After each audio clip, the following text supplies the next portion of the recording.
Jusqu'où peut aller la baisse des taux?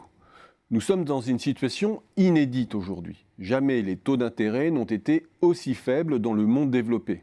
La faiblesse des niveaux atteints par les taux longs sans risque en Europe comme aux États-Unis n'ont pas de précédent depuis 2 siècles.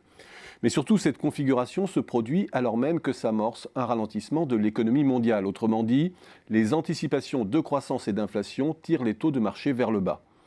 Et dès à présent, les taux européens sont entrés en zone négative et les États-Unis s'en approchent. C'est une situation extraordinaire dont il faut prendre toute la mesure. Des taux négatifs, c'est comme si tout d'un coup, on inversait la polarité d'un circuit électrique et que la mécanique tournait en sens inverse. Cette mécanique, c'est tout le processus d'avance de fonds et d'accumulation qui sous-tend l'expansion du capitalisme.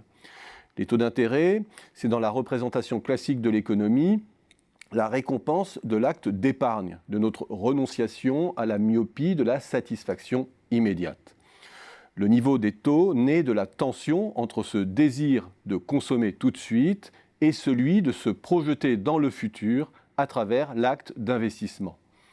Et les taux seront d'autant plus élevés que l'appétence pour le futur est forte et que les dépenses d'avenir contiennent de fortes promesses de retour sur investissement.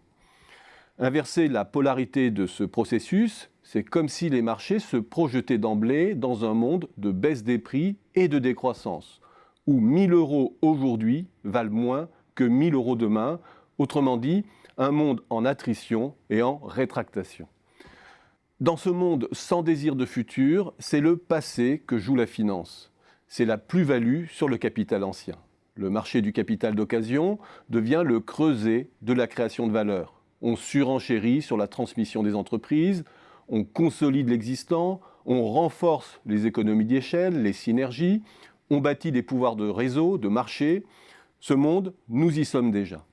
Il entre en étrange résonance avec ce que nous annoncent les prophètes du climat.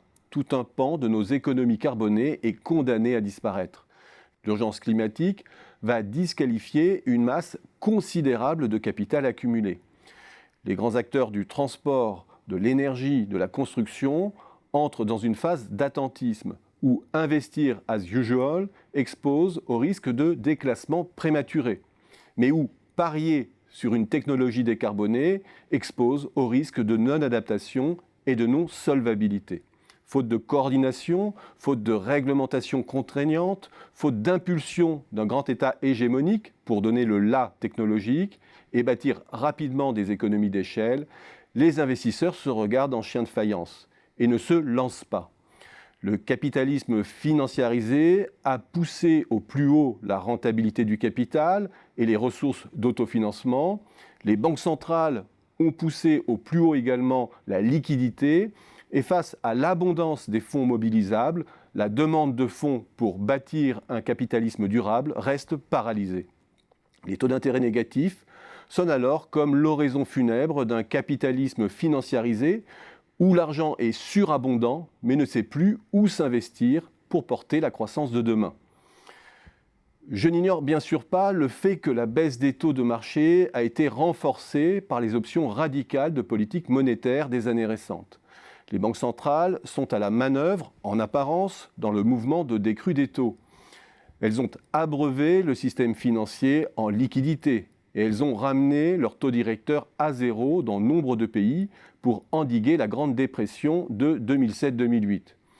Et ce qu'elles ont fait, pourquoi ne pourraient-elles pas le défaire?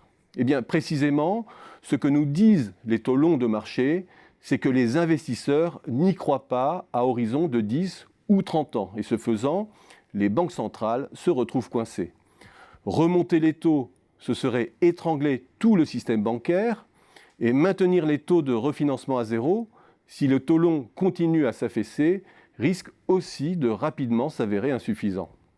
Si rien n'est fait et que la dépression s'approfondit, elles n'auront d'autre choix que d'accompagner la baisse et de briser elles aussi le tabou des taux négatifs, avec le risque d'enclencher un nouveau tour de baisse des taux longs. La seule issue, tout le monde la connaît, mais personne ne sait la mettre politiquement en œuvre. Que les États se coordonnent et bâtissent les normes et les infrastructures pour arracher le capitalisme à sa crise du futur.